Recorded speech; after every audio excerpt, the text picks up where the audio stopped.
Okay, so today we're going to be in the book of Esther, and if you have your chart, if you don't and you want one, I have some more copies. One of the things that got left off of here is down here. You'll see these are the Persian kings: Cyrus, Darius, Xerxes, and Artaxerxes. And Xerxes right there, if you look at that point at 478 roughly, is where you put Esther is crowned queen of the Persian Empire.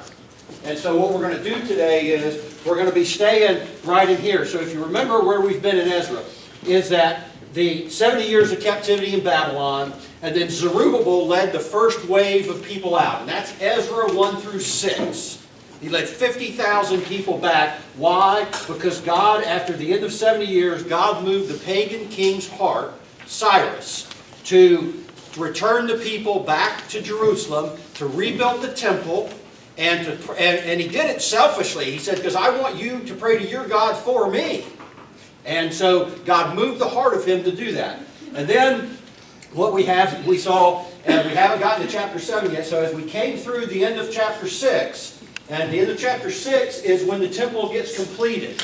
And so at that point, remember they sent the governor of the area sent a letter to the king, who now, that king was now Darius, and says, are they really allowed to build this temple? And he wrote back and he says, yeah, not only, and so God moves in the second pagan king's heart, and says, and he writes him back and he says, yeah, they're not only allowed to rebuild the temple, I want you to help them, and I want you to give them all the money they need to do it. And while they're building, I want you to provide all the food they need, everything to get this temple built. So, what we have to do is when you look at the book of Ezra, it can get a little confusing because you've got to look at the timeline. So, that's why I put these up there. Chapter 4, verse 24 to 5:1, which is, there is no verse in between. That's the end of the chapter, beginning of the chapter. It's a 16-year period. And so, and we'll talk about, we'll recap on what that was. That 16-year period is when they came back, they built the altar, they laid the foundation to the temple, and then what happened? They got discouraged and they were frightened by the people. They stopped building the temple for 16 years. And we'll come back to that. So, Ezra 1 through 6, that's where Zerubbabel leads this first group back. And you can see how wide that is. That's his timeline. Ezra's here. This is when Ezra brings the second group back in 458. So it's all that time there, 58 years in between chapter 6 and chapter 7.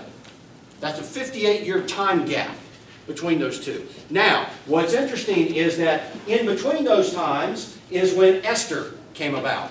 And so Esther, she'd be right here under Xerxes, is when they're doing that. The temple's been rebuilt. Worship has started again. But now during this gap period, the story of Esther, it comes alive. And so what we're going to look at is, what I titled it, Meanwhile. So we're studying Ezra. We get to the end of chapter 6. Meanwhile, back in Babylon, guess what's happening?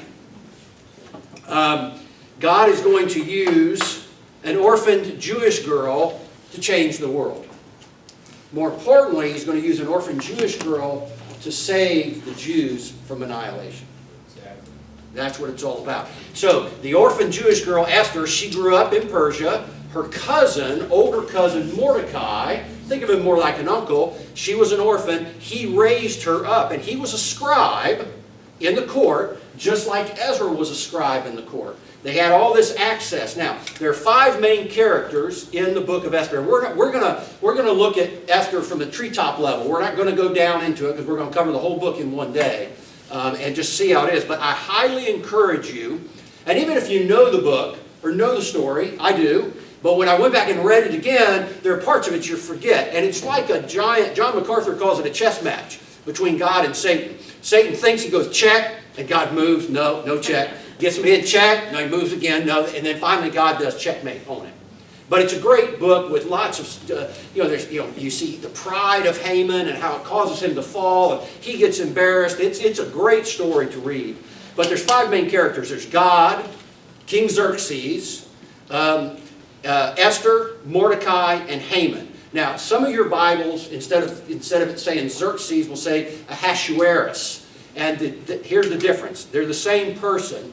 In the Persian language, when you translate it into Hebrew, it's Ahasuerus. When you translate it into Greek, It's Xerxes. And we typically use the Greek translation because that's where the New Testament comes from.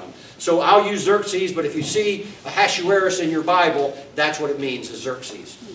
Same person. So let's recap kind of the timeline, and hopefully this won't get too confusing.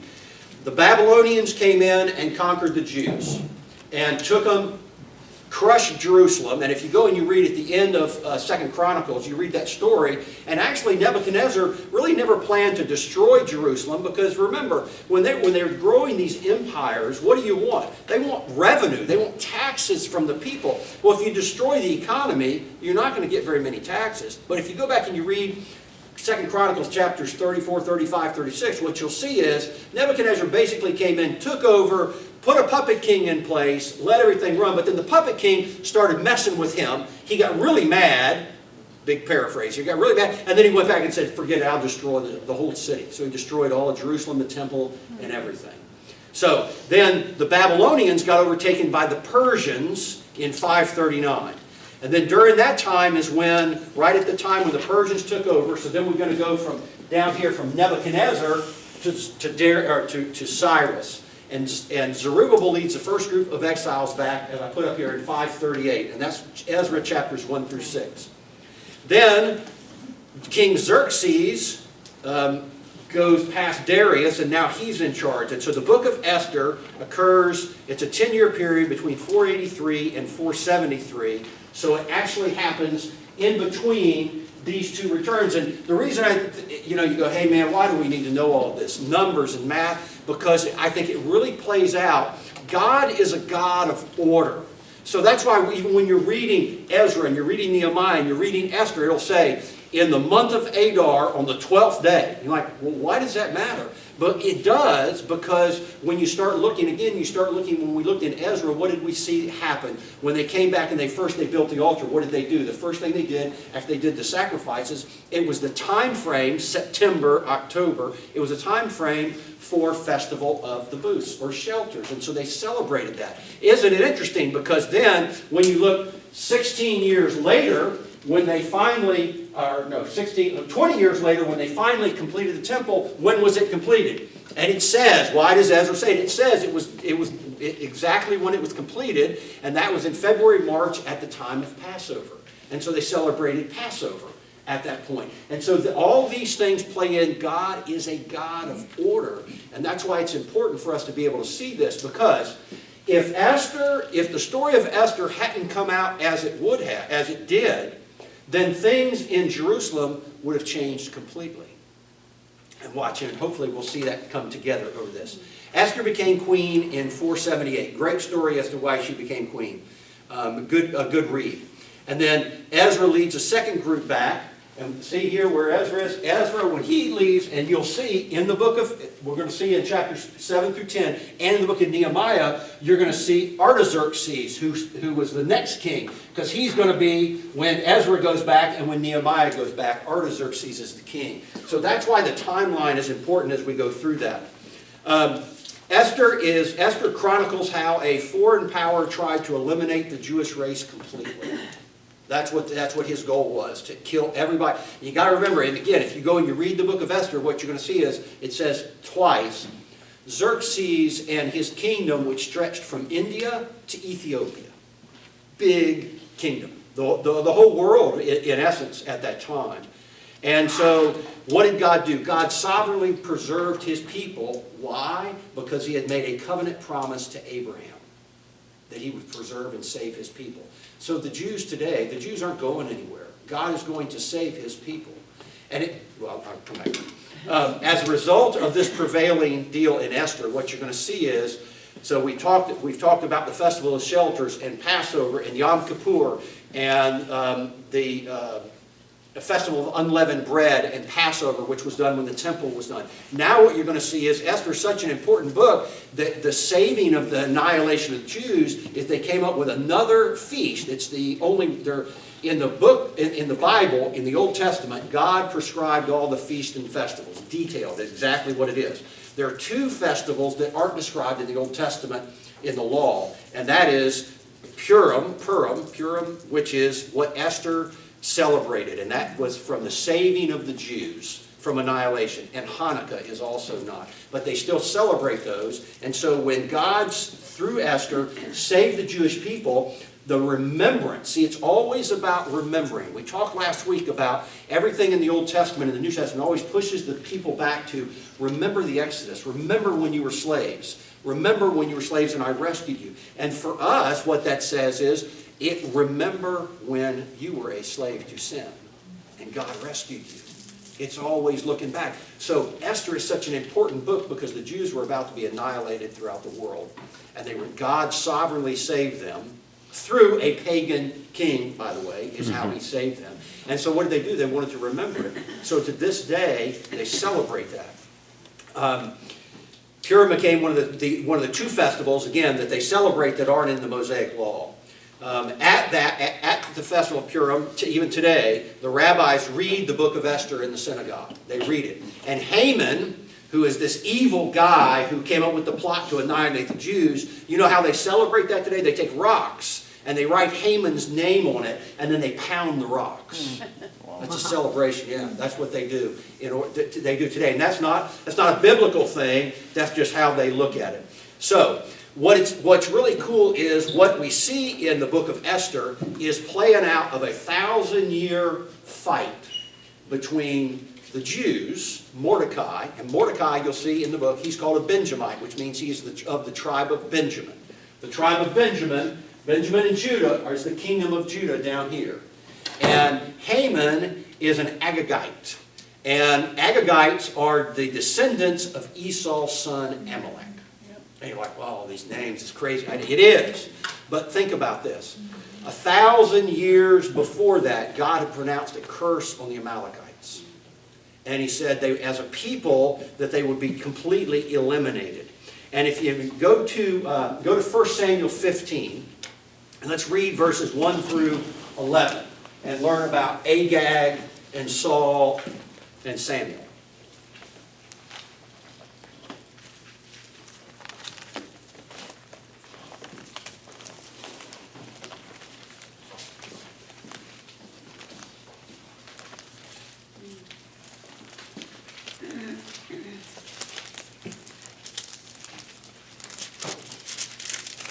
Samuel said to Saul, "The Lord sent me to anoint you king over his people Israel.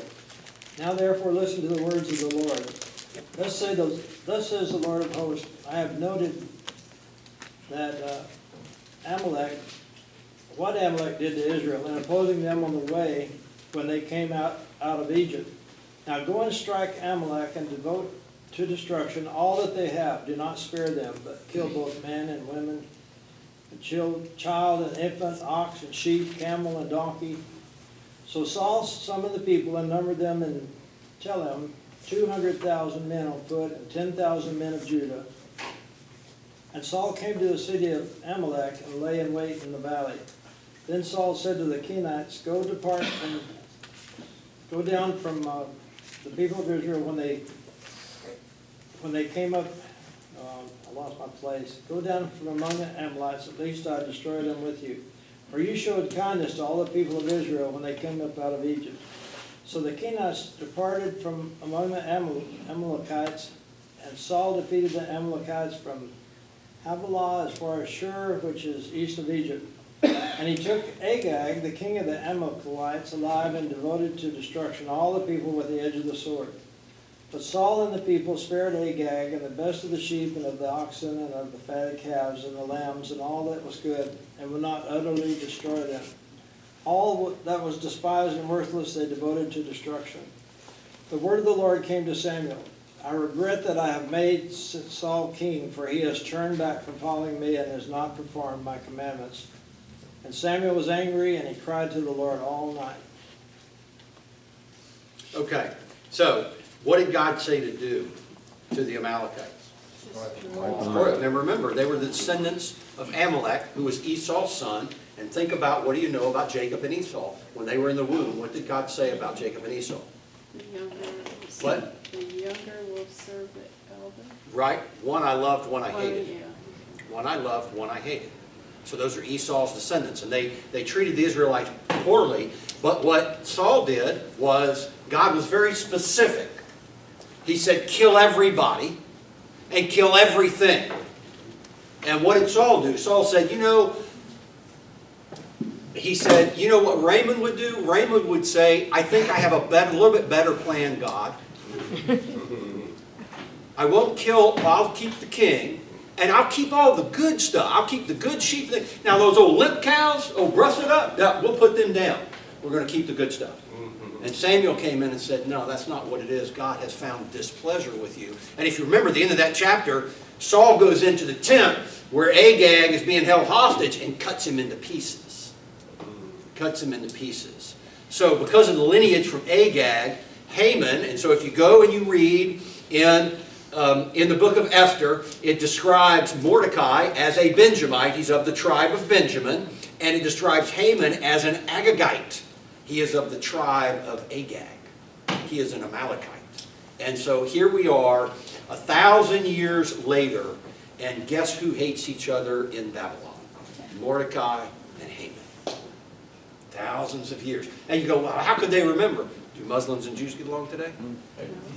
No, they don't at all. That's a deep-seated hatred.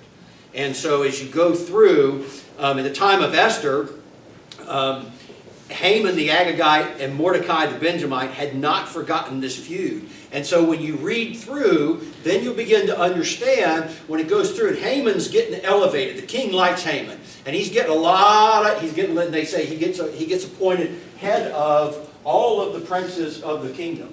And so he's all puffed up. Well, when he's puffed up, the king says, everybody bow down to Prince Haman. Guess who's not bowing down? Mordecai. Says, I'm not bowing down to an Amalekite. Are you kidding me? Man, there's so many lessons there. You figured out one yet? What idols are we bowing down to? Huh? What idols are people wanting you to take a knee to? I don't take a knee to anybody but my God. Okay? So you got to look at those things as they come along.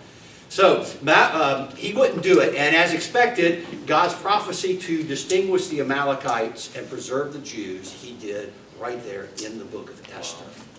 Because Haman gets killed. He gets strung up on that. Satan used this ancient animosity to goad Haman into devising a plot, not just to get rid of his enemy. He wanted Mordecai. In fact, he built a gallows 5 stories high to hang Mordecai from. And he ended up getting hung from it, which is great payback, and it's a great part of the story. But you know what? Haman was so incensed at Mordecai. And here's the point that I want to make to you today. And we talked about it last week, and I think it's crystal clear. It is to me anyway. For 16 years, the people didn't build the temple. Why? And we spent a whole lesson talking about it. Because Satan came in, and it says the people were discouraged and frightened. And we looked through that in chapter 3 and looked at all of those things that come along with the tools Satan uses to discourage and frighten us away from our work for the kingdom. And then, so what happens is, Satan used that. And so the plot from Satan was, he gave, well, let me get back. So, then God raised up Haggai and Zechariah to stir the people to get the temple built. So I look at this period of time, this 16 years when the temple wasn't built, Satan came along and he discouraged people. The temple, you got to remember, it's so important because without the temple, the people can't be in the presence of God. Yeah. That is so, it's not like today. We can be in the presence of God because we are the temple. But stop, so Satan won. He doesn't want the temple rebuilt because if he rebuilds the temple, if the people rebuild the temple, then God's going to dwell with them. The more God dwells with them, the more they're going to do for him, the more glory they're going to bring to God. Satan's game is not to bring glory to God. That's the whole difference. So I look at this timeline and I go, wow, Satan lost because he got the temple built. Well, guess what? Now Satan's next move was, okay, I got another plot coming. And what does he do? He uses in between this time period to raise up this guy Haman. And Haman comes up with a plot because King Xerxes gave him the authority to do whatever he wanted to do. And so you know what he did? He came up with a proclamation. And he sent this proclamation out. And he's got the king's ring so he can sign for the king. He has full power to do this. And he comes up with a proclamation. He says, I'll get Mordecai. You know what I'm going to do? I'm going to send a proclamation. And again, from Ethiopia to India is how big this is. That every Jew is to be massacred. Every Jew. And then you steal all of their stuff, and you bring all of that as a plunder back to the king. And so the king's going to love me because I'm going to eliminate what he thinks is an enemy, and I'm going to bring him all the plunder from it. All the gold, all the animals, everything from it. And that's his game plan. That's what he wants to do. Mordecai now, he's kind of an insider. He hears a lot of stuff. He hears about the plot, and he notifies Esther to talk to the king. But the problem is, Esther doesn't see the king except for when the king says, bring Esther in. And you can't go in front, you can't just bust into the king's chamber.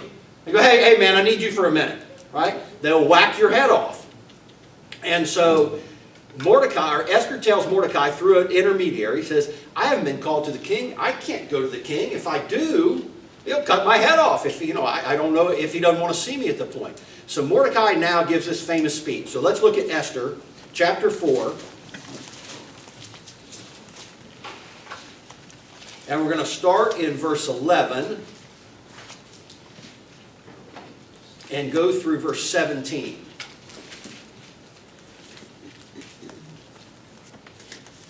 And again, there's lots of other twists and plots before this, and there's lots of other twists and plots after this section. But this is the section that we're going to focus on today and hopefully pull some application out. So Mordecai says, all the king's servants and the people of the king's provinces know this is Esther, that any man or woman who comes to the king in the inner court who is not summoned, he has but one law, that he is to be put to death unless the king holds out the golden scepter so that he may live. And I have not been summoned to come to the king for these 30 days. This is because Mordecai says, hey, you're the queen, get to the king, stop this plot. And she says, I can't go to the king. And then Mordecai replies. They related Esther's words to Mordecai. Then Mordecai told them to reply to Esther, do not imagine that you in the king's palace can escape any more than all the other Jews. For if you remain silent at this time, relief and deliverance will arise for the Jews from another place, and you and your father's house will perish. And who knows whether you have not attained royalty for such a time as this. Then Esther replied to Mordecai, again through an intermediary, go assemble all the Jews that are found in Susa, that's the capital, and fast for me. Do not eat or drink for 3 days, night or day. I and my maidens also will fast in the same way. And thus I will go into the king, which is not according to the law. In other words, I'm going to break the law by just busting in on the king's chambers, right? And if I perish, I perish. So Mordecai went away and did just as Esther had commanded him. So Esther said, get the rest of the Jews together, and we're going to fast and pray for 3 days. She's fasting and praying for what? For courage to go before the king. Esther made her move and was not killed and found favor with the king. In fact, the king said multiple times, and again, there's a long story there. You ought to read it this afternoon. It's really good. The king says, hey, honey, what do you want? I'll give you up to half of the entire kingdom. Just tell me what you want. And so it's a long roundabout way of her getting there. And so eventually what she says is, I want the Jews to be spared. And he's like, what? What's the matter with the Jews? Well, Haman used your signet ring to send out to kill Jews. Well, the problem is, once the decree is made, you can't undo it. And again, Jewish or Persian law, and it's outlined there in Esther. And as you read it, you go, well, why does it say that if you can't? Once he said you got to kill them all, you can't do anything about it. So they came up with Plan B. Esther and Mordecai and King Xerxes. So now you got this Jewish scribe who's been elevated to the top of the kingdom over Haman. Haman's dead. And so they come up with this idea. They said, okay, what we'll do is, we can't tell everybody not to kill the Jews. But you know what we can do? We'll send out a new decree from Ethiopia to India that tells all the Jews, fight back. Fight back. Kill whoever you have to kill. It says if any army or any group comes against you, kill them. He tells the Jews to do. And so because of God's faithfulness to save His people, their annihilation was spared by another pagan king. I think for me, as I study through this, you see God will use whatever is necessary for His kingdom purposes. Yes, sir? They wouldn't have fought back on their own? I think there's a difference between fighting back on your own and being authorized to fight back on your own. I mean, they don't have a choice. If it says kill them, kill them, right? So they can fight back if they want. But in this particular instance, it gave them, I guess, the ability to form an army together to do that. And it probably had other people, I would assume, because you've got to remember, the Jews are scattered out through all the nations. And so, let's say in Ethiopia, if there's Jews in Ethiopia, then maybe, now, when the king says, hey, you Ethiopians, you must kill the Jews. Right. Now, the difference is, now the Jews say, if you try to kill us, we're going to kill you back. Like, hey, listen, we don't have anything against you Jews. We don't care. At the start of that, weren't they subservient to their captors or? Well, they're all subservient to the Persians. Right. So they probably weren't allowed to fight back. Not allowed to fight back. Some of them certainly would have. Yeah. So because of God's faithfulness to save His people, the Festival of Purim, which is an annual 2-day holiday, and if you go in, again, if you read Esther, you'll see what do they do during that holiday. It's a holiday of feasting. It's a holiday of rejoicing. It's a holiday of sending food to one another and giving gifts to the poor. And that's in Esther Chapter 9, verses 20 and 21. And then they also, in verse 27 and 28, it says, this will now, going forward, will be a festival every year for the Jews. And what's really cool is at the very end of chapter 9, Esther comes along and she wants to add another thing. So you have feasting and rejoicing and sending food and gifts to the poor. And she adds in, I want you to fast. Because it was the fasting and prayer that gave me the courage to go into the king. So they added, isn't it interesting? You have a festival that's about feasting and rejoicing and sending food to one another, but it also has a feature of fasting and lamentation. So fasting and lamenting and thinking about what could have been, and then you rejoice and you feast and you send food to one another and you celebrate the fact that it didn't happen.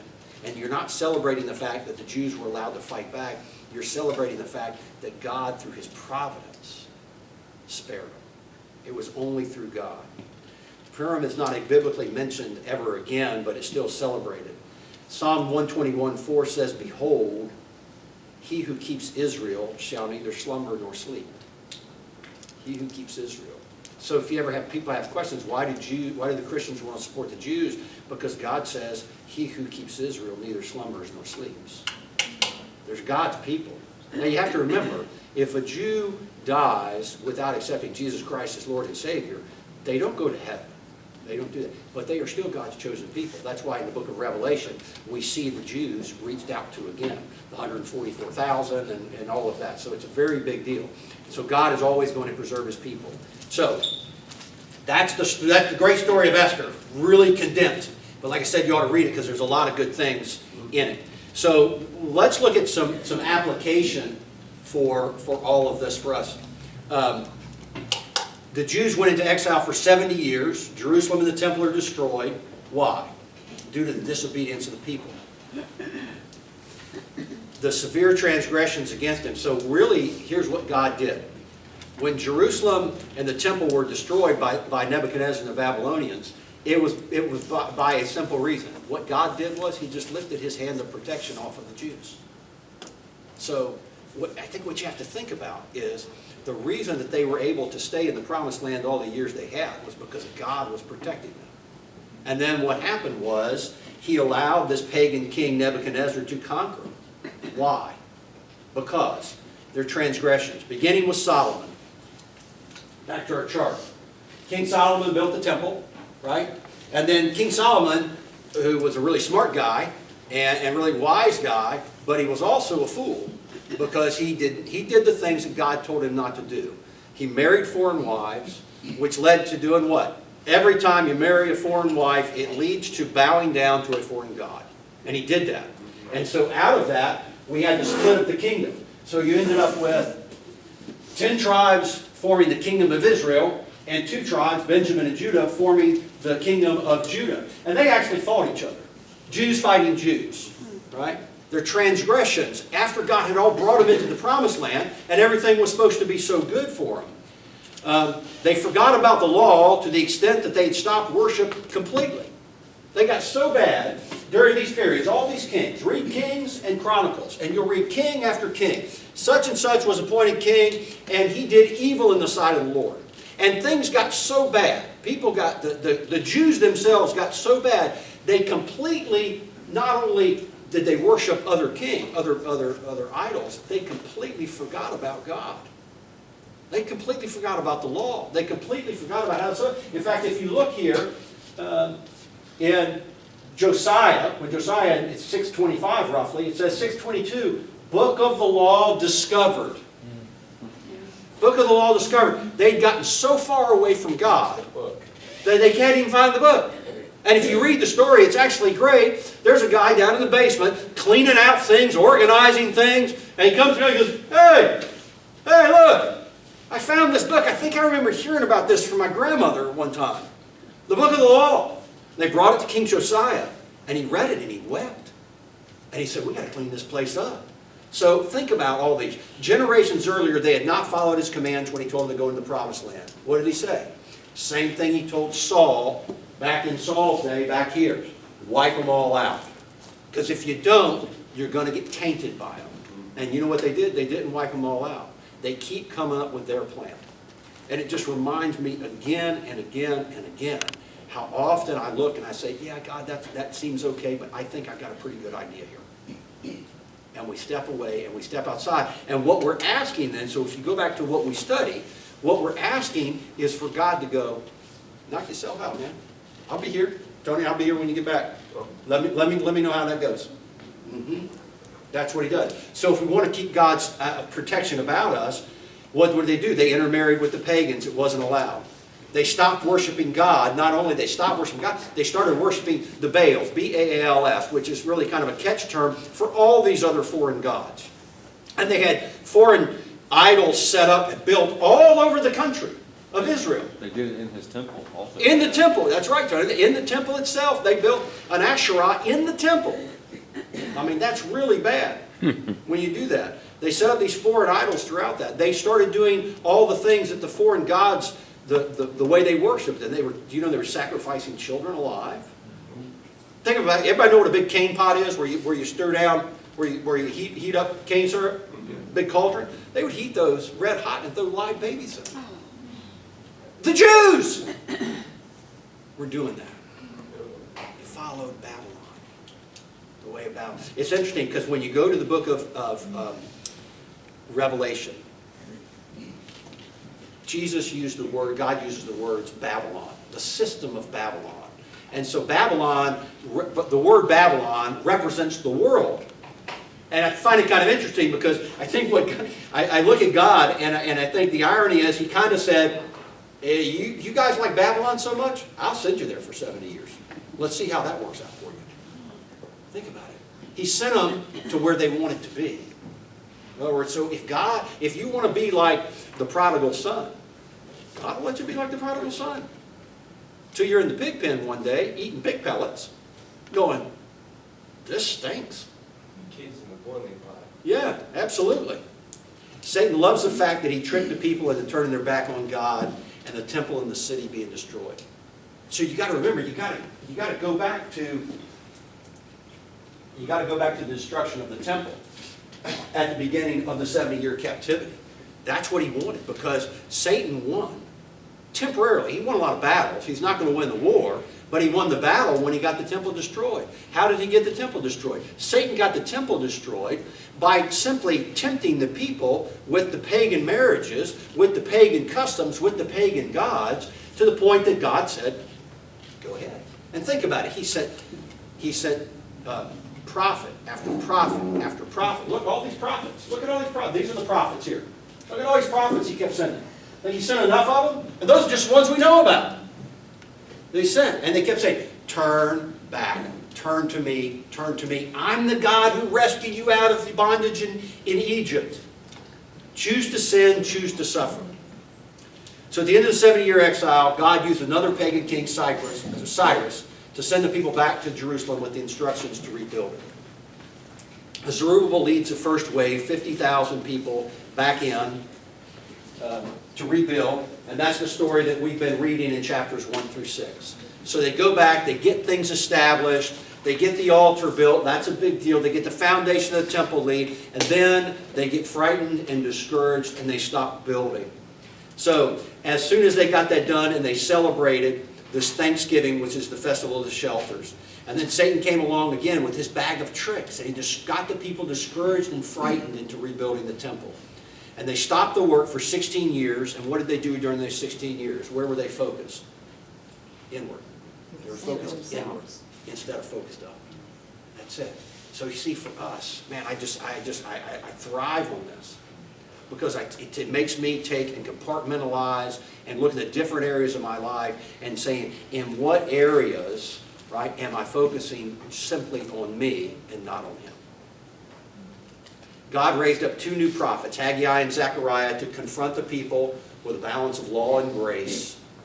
And the people listened, but isn't it interesting? If you go back and you read through chapter 4, why did the people really listen? Is it because they wanted to? Because they just, you know what, I think we need God.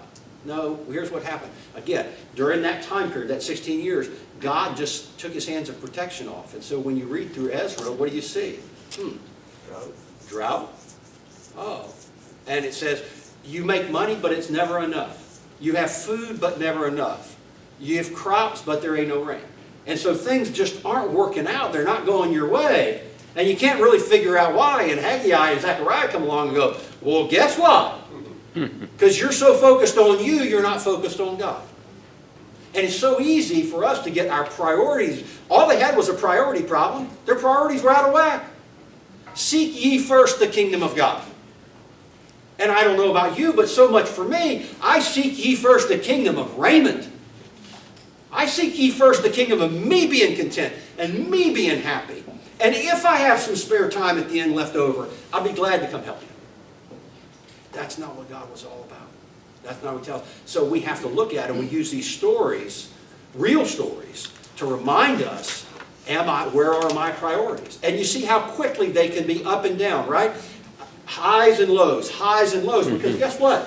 When they got here in Ezra chapter 2 and they got the altar built, they're on the mountaintop, man. This is good. We're celebrating the Festival of the Shelters for the first time in 70 years.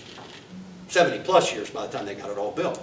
Isn't that cool? They're back there. We've gone back to the Promised Land. Go and read in chapter 1 or chapter 2 of Ezra, where it says that God moved on the people's hearts in Babylon, the Jews, to go back. And we talked about that. It's important. Think about it. Mordecai is a Benjamite. He's from the lineage of Saul, the tribe of Benjamin. And he certainly knows what's going on. God didn't move on his heart to go back. And you know what? If Haman had succeeded, watch what would happen. This would all go away. This would go away. Why? Because Ezra's a Jew. Zerubbabel, Ezra, all the 50,000 that had gone back to Jerusalem, what would have happened to them? They'd have died. Mordecai would have died. Nehemiah would have died. How are they going to bring that back? If that plan had succeeded. So see, if this doesn't work, if Esther doesn't come through, Ezra's dead. The story doesn't end. See, God's providentially out there working this thing. That's why the dates are important. That's why I know it's kind of geeky. You have to put all these numbers up and everything. But you got to understand the story, and you got to see how important it was. Esther's just not some side story. Haman is Hitler. He had a plan to eliminate all the Jews. That was his goal from the beginning. God raised up those prophets. The work on the temple begins. God dwells in his temple. They finish it in 416. The temple is back. Worship is happening. Satan's plan is thwarted. But don't ever fool yourself into thinking that he's giving up. That's why, what does Peter say about Satan? How does Peter describe Satan? The Apostle Peter. Adversary. A roaring lion. Seeking somebody to devour. Is he talking about believers or unbelievers? Believers. Satan wants to thwart. So listen, if things continue to go well with you spiritually, Satan's coming after you. The more you're doing, the more you're in the Word, the more this church continues to grow. And I don't mean necessarily growing in size, growing in depth. spiritual depth. Satan comes after it. He doesn't like that. He's not satisfied with it. So what did he do? Here's what he did. Temple got rebuilt. I'll move on Satan, the old Agagite, because they didn't kill all the people that they were supposed to. Now I got a guy like Haman who hates Mordecai. He hates Mordecai so much he comes over the plan to kill the Jews. You think that his father didn't teach him to hate Jews? You think his father didn't teach him to hate Jews? You think Mordecai's dad didn't teach him to hate the Amalekites? He knew who they were. They knew all about each other. Meanwhile, back in Babylon, and that's what I call Haman's plan, go big or go home. He says, because you know he could have pulled off killing Mordecai, but he decided not to.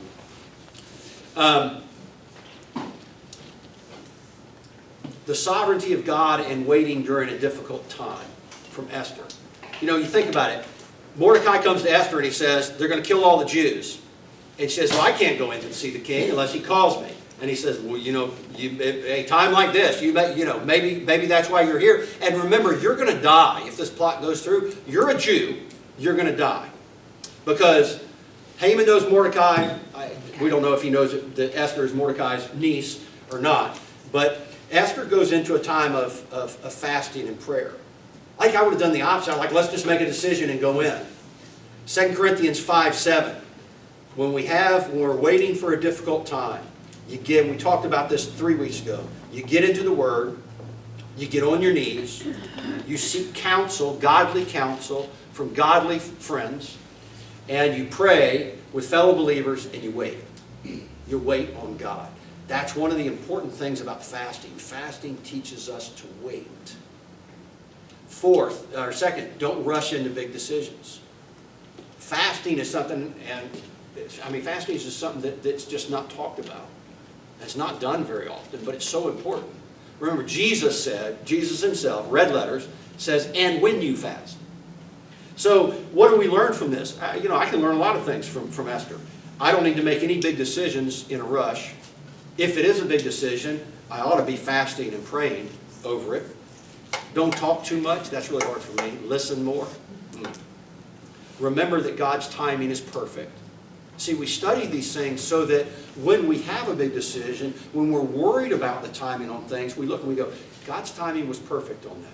Somehow she knew, and you'll hear people say, well, the book of God, or God's not referenced in Esther. I disagree 100%. God's referenced throughout Esther. The word isn't. But it says fasted and prayed. Well, who was she praying to? She was a Jew. She was praying to God for direction. So somewhere, somehow, whether it's Mordecai, whether it was her parents before she was orphaned, whether she went to synagogue or whatever they did, somewhere somebody taught Esther it was important when you got a big decision to fast and pray. And that's what she did.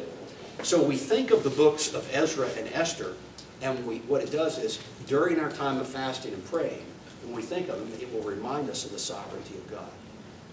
Which says to what? Then I'm able to back up and go, okay, God's not off guard here. He knows the situation that's going on. He knows the decisions that I need to make. And so therefore, He wants to make sure that I'm making godly decisions, not decisions in the flesh. And I can't do that. I can't do that unless I seek the Lord in fasting and prayer. Otherwise, the decision is going to be mine. That's why we need godly counsel from godly people. So you can go in and say, I call and say, Tony, hey man, I got a big decision. Will you pray with this over me? Absolutely. Well, if Tony says, hey man, Raymond, I'm not getting any clarity about you moving forward with this. Well, I need to heed that. That's God talking to me through him. But if I don't ever reach out, I just go, you know what, I think I got this. I know what I'm going to do. Boom. Well, the chances are I'm going to fall flat on my face. It's really going to be bad. Winston Churchill, in his address to the House of Commons in 1940, and I love Churchill, he said, let us brace ourselves to our duties and so bear ourselves that if the British Empire and its Commonwealth shall last 1,000 years, men will still say this was their finest hour. That's Esther. It was her finest hour. Why? Because she chose to go in to see the king? No. Because she knew that she needed to fast and pray, and she knew that she needed others to do. That's why she told Mordecai, I'm going to do it. I'm going to have my maidens do it with me. I need you and the people to do it with me. In other words, she knew, I need your prayers to make this decision. Does it make sense? We have to come. That's why we gather together. Otherwise, why would we have church? Why would we build relationships that are coming all about here? Susan walked in this morning, told me such and such and such and such is going to here. They're not here today. They said to tell you hello. What? Right? They've built relationships. Did you know Bill and Florence 10 years ago? No, not at all. But see, they've built godly relationships so that when decisions are coming, they got godly people. They can. I mean, look, they dress alike. You don't think they talk to each other? You don't think these two might come together when one of them has a tough decision to make and say, hey, would you pray through this with me? Would you search Scripture with this through me? See, that's how we learn. Otherwise, I don't need Tony's opinion. I need Tony's prayers. I need Tony in God's Word looking at this stuff. That's how we work through these things. That's how we do it. Catherine came up a couple, 3 months ago with something. She said, I got something I got to do. I don't really want to do it, but I know I'm supposed to do it. Will you and Megan please pray for me about this? Right? That was asking. Say, I need your prayers to be able to pull this off. That's what Esther is about. Not until we believe that one person can make a difference will we be willing to risk. We have to believe one person can make a difference. Here's something else. We're talking about who's your one, as Conrad's preaching through that. Only when we move from the safe harbor of theory to the risky world of reality do we actually make a difference. Let me read that again. Only when we move from the safe harbor of theory to the risky world of reality do we actually make a difference. So, if you take that into where Conrad's been preaching about who's your one, if you just have the theory of sharing the gospel, that's great. But when you move into the reality of sharing the gospel, that's when you'll make a difference. So when you're just thinking about it, you're not making a difference. When you're actually praying about it and stepping into the risky world of reality of doing it. I'm willing to do it even if I get rejected. That's the difference. There was a huge time void of 3 days in the book of Esther while she fasted and prayed. And you think about that, this is, if you look at the time, it's not like today, right? Where you can say, oh, okay, once we make this decision, that's great. We'll send out an email to everybody. We'll post it on Instagram and Facebook and all that when we get around. She's got 3 days, and they've still got to get the word out from Ethiopia to India with no internet. And she's going to waste 3 days in fasting and prayer. 4 things happen when we fast and we wait on God. And we'll be able to close down with this. We gain strength by allowing His strength to replace our weakness. Which means you have to admit you're weak and that you need His strength. So fasting, we gain His strength to replace ours. Secondly, we get a better perspective. Third, we store up energy. Fourth, we deepen our determination to persevere. See, I don't think when you look through that, day one, Esther doesn't have the guts to go in before the king. Through the fasting and through the prayer, she deepened her determination. Because what did she say? She told Mordecai, if I perish, I perish. Right? And so when I read that story and I think about her then going into fasting and praying, I think she says, if I perish, I perish. And she kind of under her breath goes, dude, I don't want to die. So, Martin Luther, very similar. Right? When Martin Luther was on trial and they told him to recant. And he said, I'm not recanting. And they said, hey man, we're going to give you one more day to go lay in your jail cell. And we'll give you one more day. In other words, we don't want to have to kill you, but we're going to kill you if you keep talking like this. So we'll give you one more day. And he goes back to his cell. He was in a cell. Goes back to his cell. Comes back out the next day and they're all smug. Okay, guys, all right, what's your answer? And what did he say? Here I stand. I can do no other. God help me. Amen. That was it. I'm standing. He was just like Esther. And I think he drew on the strength of Esther when he did that. We'll close with this, a very similar quote, but again, Winston Churchill. And it's one of my favorites. I have this posted in my house. There comes a time in the life of every man a task for which he and he alone is uniquely suited. What a shame if that moment finds him either unwilling or unprepared for that which would have become his finest hour. Right? Don't be unprepared. Fast and pray through these decisions. That's why it's so important. That's why we've called on a fast and prayer for our nation on Tuesday.